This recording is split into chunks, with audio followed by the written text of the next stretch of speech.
بسم اللہ الرحمن الرحیم نحمدہ ونصلی علی رسولہ الکریم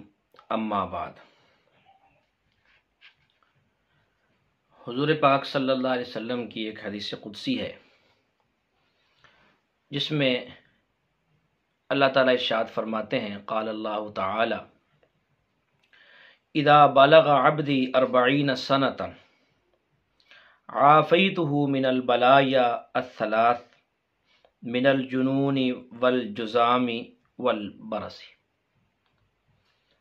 کہ جب میرا بندہ 40 سال کی عمر کو پہنچتا ہے تو میں اسے 3 مصیبتوں سے عافیت عطا کر دیتا ہوں۔ جنون سے، جزام ایک بیماری ہے، اور برس اس سے۔ وَإِذَا بَلَغَ 50 سَنَةً حَاسَبْتُهُ حِسَابًا يَسِيرًا، اور جب میرا بندہ 50 سال کی عمر کو پہنچتا ہے تو میں اس کے حساب کے اندر آسانی پیدا کر دیتا ہوں۔ وَإِذَا بَلَغَ 60 سَنَةً حَبَّبْتُ إِلَيْهِ الْإِنَابَةَ، اور جب میرا بندہ 60 سال کا ہو جاتا ہے تو توبہ کی محبت اس کے دل کے اندر پیدا کر دیتا ہوں۔ وَإِذَا بَلَغَ 70 سَنَةً أَحْبَبْتُهُ لِلْمَلَائِكَةِ، اور جب میرا بندہ 70 سال کی عمر کو پہنچتا ہے تو میں اسے فرشتوں کا محبوب بنا دیتا ہوں۔ وَإِذَا بَلَغَ 80 سَنَةً كَتَبْتُ حَسَنَاتِهِ وَأَلْقَيْتُ سَيِّئَاتِهِ، اور جب میرا بندہ 80 سال کی عمر کو پہنچتا ہے تو میں اس کی نیکیاں لکھتا ہوں اور برائیاں پھینک دیتا ہوں، برائیاں نہیں لکھی جاتی۔ وَإِذَا بَلَغَ 90 سَنَةً قَالَتِ الْمَلَائِكَةُ أَسِيرُ اللَّهِ فِي أَرْضِهِ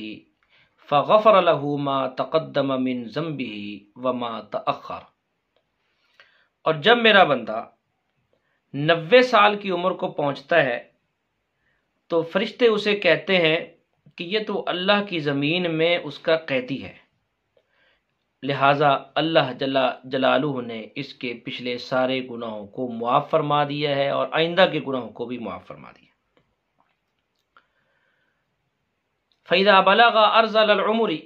كَتَبَ اللَّهُ مِثْلَ مَا كَانَ يَعْمَلُ فِي صِحَّتِهِ مِنَ الْخَيْرِ وَإِنْ عَمِلَ سَيِّئَةً لَمْ تُكْتَبْ، اور جب بندہ اپنی انتہائی بڑھاپے کو پہنچتا ہے تو جو نیکی وہ صحت کی حالت میں کیا کرتا تھا اللہ تعالیٰ اس کے لیے ویسے ہی نیکیاں بعد میں لکھتے رہتے ہیں، اور اگر وہ کوئی گناہ کر بھی لے تو اس کو نہیں لکھا جاتا۔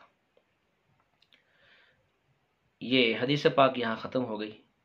اور سبق یہی ملا